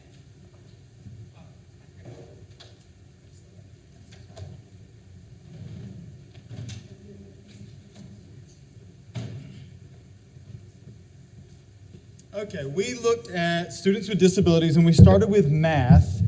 And if you look at those, this is a great thing to see that students with disabilities are outperforming their non-disabled peers in their performance in math. So I think the real quick takeaway there is that interventions work. And when you have extra hands and people with targeted skills that can work with students, you can make up growth comparatively, which is exactly what those kids need. So when we go back to try to compare that to reading, and you see some of the exact same things happen. In fact, they're outperforming previous years when you look at the difference in 21 and 20, except in those early grades. And we tried to figure out what's going on with the early grades. And we're thinking how much time we lost when we hadn't yet identified students with that disability, and the process to go through MTSS and the process to get these kids what they need with the proper identification. You're probably about 3rd grade before we get these kids with the interventions that they need. But once they're there, oh my gosh, what an impact it makes. So I think there's a lot of lessons that we can learn here for what we're doing for students with disabilities that we can also be doing for students without them to get similar growth out of them.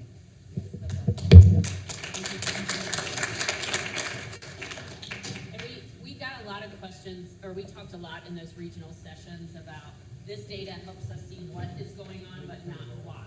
And so really having somebody with the expertise like Patrick and other leaders to at least have a discussion about the hypothesis of that, I think is a really rich conversation for our district and school leaders to have. Okay, who's up next? Tabari, are you representing your? Tabari Wallace, thank you for volunteering.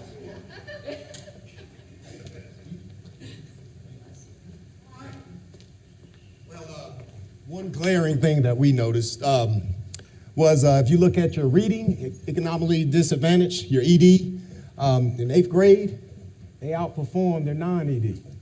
That was the big shocker, and if you look at 7th grade, they tied it up. All right, so that was kind of shocking to us. That's what surprised us. But I kind of want you to go to page 9 and just start scrolling. and just look at the illustration of your trend data, you're going to see impact. The world asked us to educate those children. The world asked us, our educators, our leaders, and our teachers, to make sure we start to close the gap. You're going to see the best illustration of that once you just start scrolling. As she told you, the effect size. If you see a point of a negative 0.4, the next year you're bound to see a negative 0.3 or even further to the right of the number line. Just keep scrolling. You'll be so proud of your educators of this state, because we are meeting the charge that they asked us to do. And that is to educate these children and to make up the learning loss from COVID that we've had. And I think our educators are doing just that. I just wanted to take that time to celebrate the educators, because we now have the data to say our impact, again, is there. So thanks to the educators. Who's up? One more table.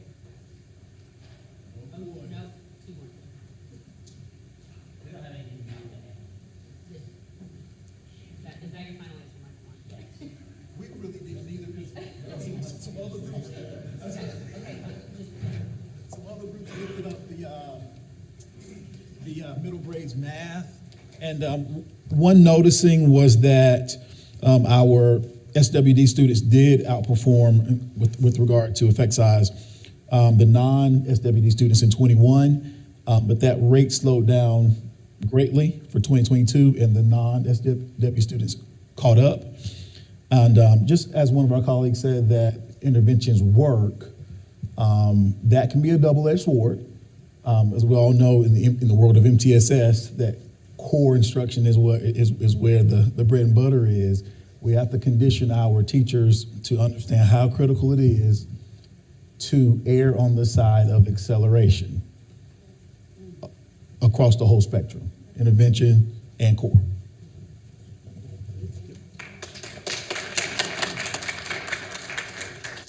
Okay, Dr. Petrie Martin, we're just going to wrap it up with just a couple more slides for you guys.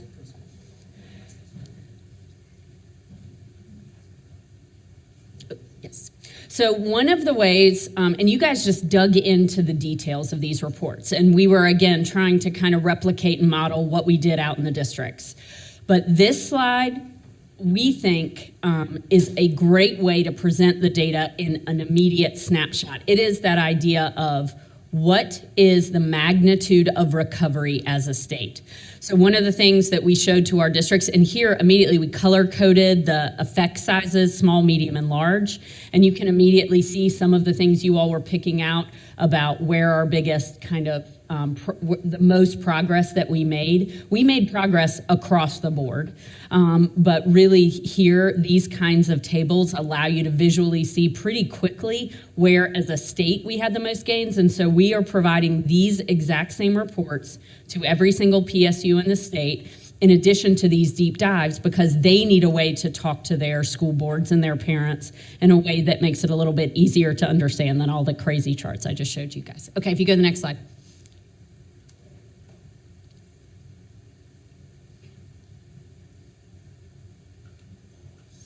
This was another analysis that Kaylin Clifton, who's on my team, he's our quantitative research analyst. So this is a student by student. So students compared to themselves, 2021 to 2022, predicted versus actual scores, summed across the whole state.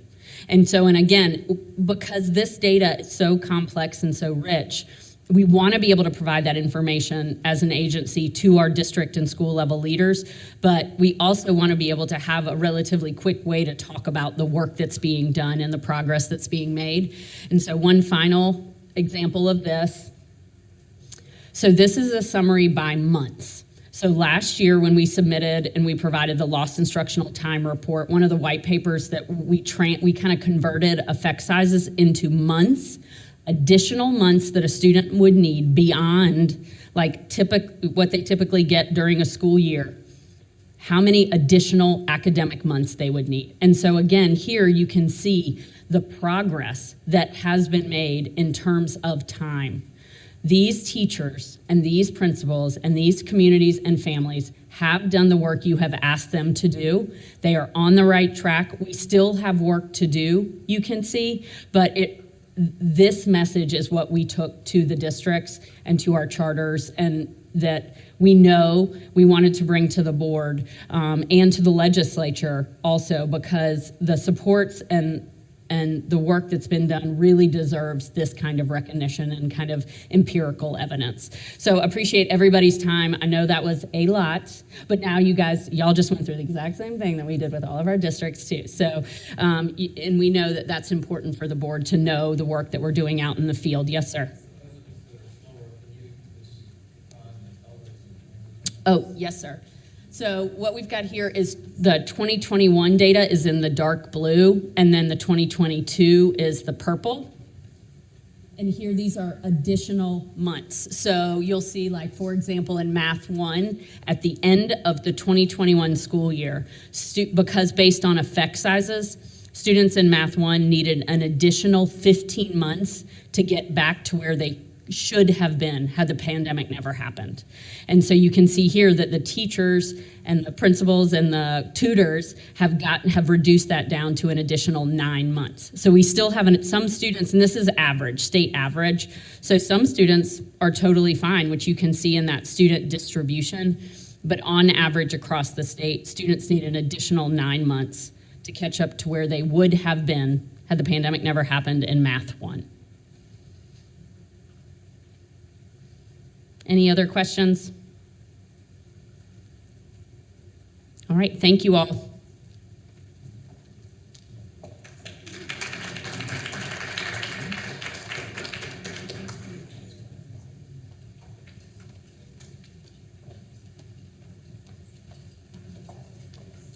we will ask our state board members and our advisors to go ahead and return to your seats here in the U for us to do our final activity of the day.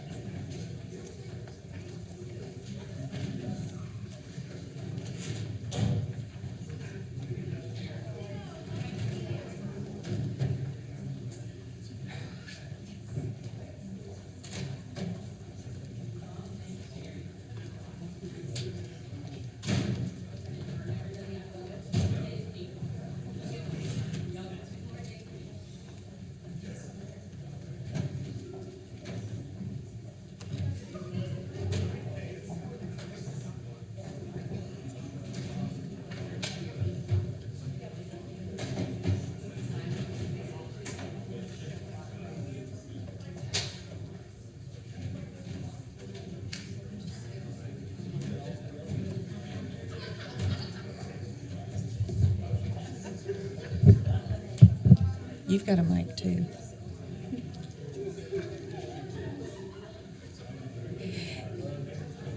So as you're making your way back to the board table, so those of you who are seated in the U and are members and advisors on the board, we're going to ask that you do a feedback activity. We may have in old school times, we may have done this with a chart paper and sticky note, but we've been asked to, I love a good sticky note, but we've been asked to think about how we could be technologically forward in this feedback session. And so my colleague, Lindsay Sipe, who is our Southwest Regional Digital Teaching and Learning Consultant, is our Jamboard extraordinaire for today. So in front of each of the board members, you have a table tent that has a bit.ly on it. So if you'll go to an open tab on your device in Google or Safari or whatever is your platform of choice. And we've got several people in the room who can help with this. I think, one of my helpers isn't here anymore, but Lindsay and I can walk around and help you if you need that. So you'll go to the bit.ly, and you don't have to type in www or anything. You just type in exactly what it says on your card, and you're going to come up to a Jamboard. That does need to be in all lowercase Yes. letters, okay?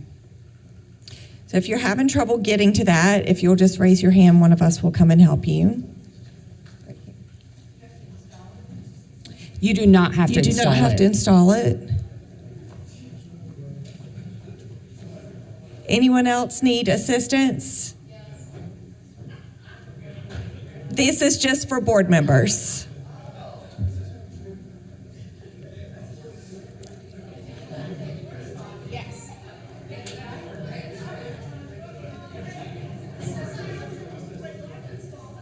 You do not have to install it. It should look like this.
Lynn, can you assist?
Okay, so if you are ready to start working, what you are going to do in Jamboard is you will see at the top of the screen, it says next frame.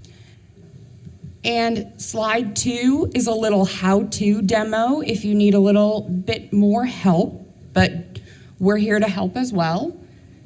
And then you're going to go to frame 3. And this is where you're going to focus on specific facts and data that you learned today. What stood out to you? What did you see? What did you notice? You are going to pull a virtual sticky note. You can choose any color that you would like. A little choice for you. You're going to put your sticky note wherever you want. So you're just going to click and drag it down. And then when you're ready, you're going to double click and you're going to add your note here. So you're going to add your data. And then you're going to hit save. And your sticky note will be there. And I'm going to delete this one so it's not in your way. And if you need help, just flag me down. I'm happy to help. So a couple of norms and rules that you should pay attention to is make sure that you don't edit someone else's sticky note, and that someone may drop their sticky note on top of yours. It's okay. That just means they're navigating. Lindsay and I in the end will go and sort everything so that it's easily accessible, and then we'll grab everything that we need to.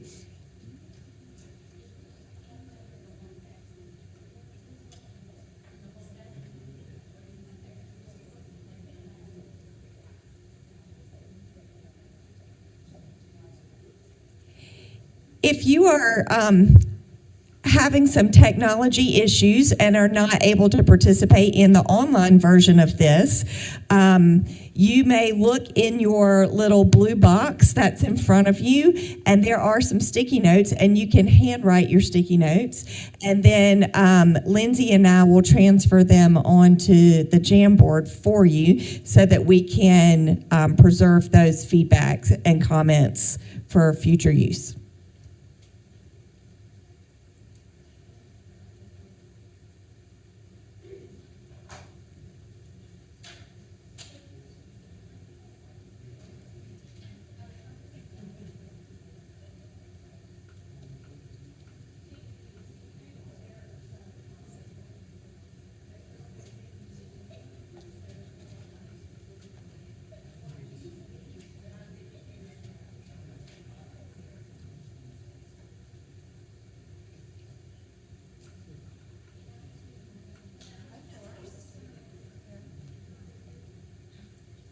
You're welcome to do more than one sticky note, or you can put more than one comment on there, and Lindsay and I'll clean those up a little bit later.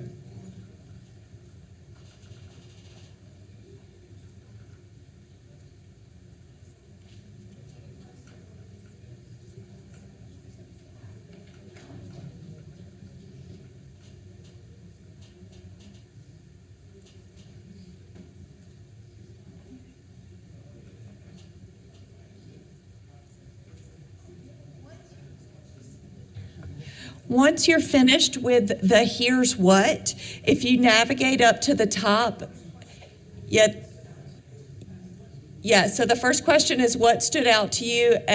What did you see? What did you notice? I just moved that person's sticky note. Then if you move up here to the top where it says 3 out of 5, you can navigate to the next board. There are 3 total boards. So we'd like for you to try to put one comment on each board. The second board is so what? So what are your conclusions, interpretations, perspectives, and why do you think this? And then the final one is now what? What are the implications for your findings, and what are you going to do? What should we do as a board?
you might want to refresh.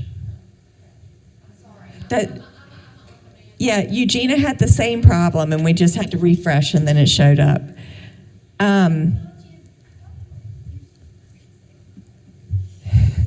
Well, we're in a learning environment, so you're actively engaging in some of the struggles that our teachers and students have had in learning new technology tools as we move forward in this work together. I think we're going to give you about 3 minutes. So I know that's a lot. You can have access to this Bitly as you go forward into your evening and are reflecting on the day's great work. Or you can try to hurry up and finish now. And we'll be able to preserve this. But see if you can at least make one comment on at least the first two, and if not, the third one.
So, Chair Davis, we have completed all of our content for today. So I'll turn it back over to you for the debrief and the closing and adjournment. Great, thank you, Dr. Petrie Martin. So, setting aside the virtual Julie sticky notes, does anyone else have any reflections on today to share with the group? Other than you're hungry and probably ready for something to drink. Yes, Ms. Floyd, and then Dr. Ford. I I just wanted to say I'm really excited to be in the Southwest region today. And I wanted to just mention to everyone that 2 out of 4 of our North Carolina beginning teachers of the year are also from this region. The very first one being from, oh my goodness, Mooresville Graded School System, as well as our newly North Carolina Beginning Teacher of the Year, Natalia, is from Carrabas County. So that's something to be celebrated as well within this region of North Carolina. Awesome, thank you. Dr. Ford? I'll offer a little joke. Carrabas County sounds delicious. Just want to take me to Carrabas County.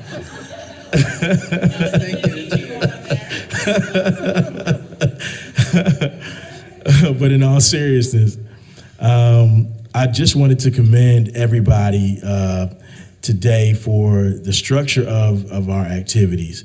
It is very difficult. In fact, I would argue it's kind of a Herculean task to make data engaging. Dan, I see you laughing, but it's true. Unless you really just geek out on this stuff, it's hard to get people actively engaged and to see the level of discussion, the analysis, and then like the thought put in. I think it's a testament to how well the first day was structured, and I'm really looking forward to the remaining time we have together. So kudos to the team, Dr. Petrie Martin and the rest of the folks, Dr. Korn, et cetera, for making this a really excellent first day. Any thoughts from DPI staff? Superintendent? So I want to thank Maria for making the day possible and for working with your helpers at the agency to make this, as Dr. Ford said, engaging and certainly worth everyone's time. We've got so much to think about. But I also want to really just give such a shout out to Michael Marr and Dr. Korn and the OLR team for the hard work of getting this data in the hands of districts. I mean, there were states that did not want to be transparent with this data. And we were, because that was the right thing to do for students. And the integrity that's behind this data and the way in which it was shared with local leaders was absolutely the right path forward coming out of the pandemic. I'm so excited for the next convening this summer at SAS, and continue to be grateful for our partnership with SAS and for the collaboration that the OLR team and Michael Marr have led.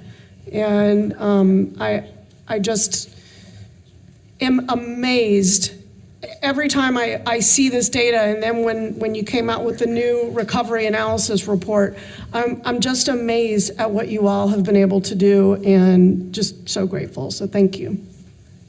Ms. Candace?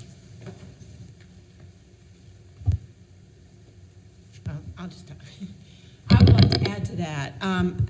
First of all, as someone who sits around this table, I so appreciate these planning and work sessions because of the exposure it gives us to each other in a less structured environment, but also with the staff. And I think the conversations that come out of these meetings are so helpful, and I think you could go back and track changes that have come from these meetings.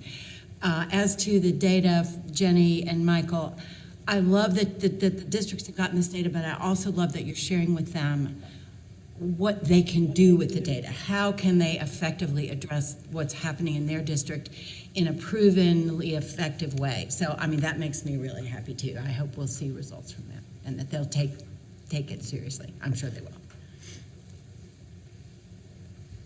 Oh, yes, sir.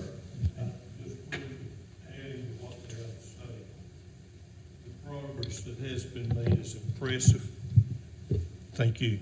The progress that's been made is impressive, and it makes me feel that when we have caught up, that's not the end of it. We'll still move forward at a better gait. Thank you. Thank you.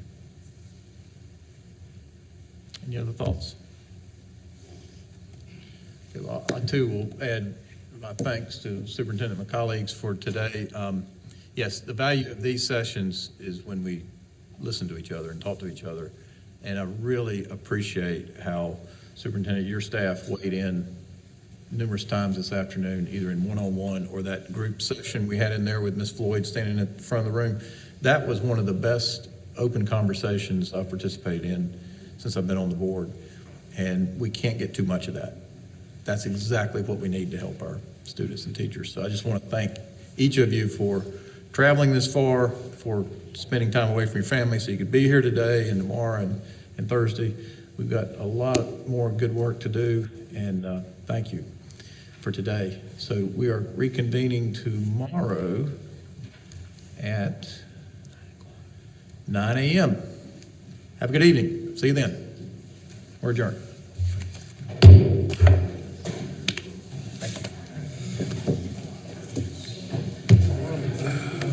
Yeah. You parked out in that thing. I'm not biased or anything, but I don't think that there's ever been this kind of expertise in a senior leadership team with these, because of these superintendents and the research background of Jenny and Michael and those positions. I mean, having this many superintendents, a former assistant dean from a college of education, as well as having actual researchers that know how to work with other people to get actionable data is a game changer. And combine the power of research with the power of practical knowledge and experience. That's exactly right. That's exactly right.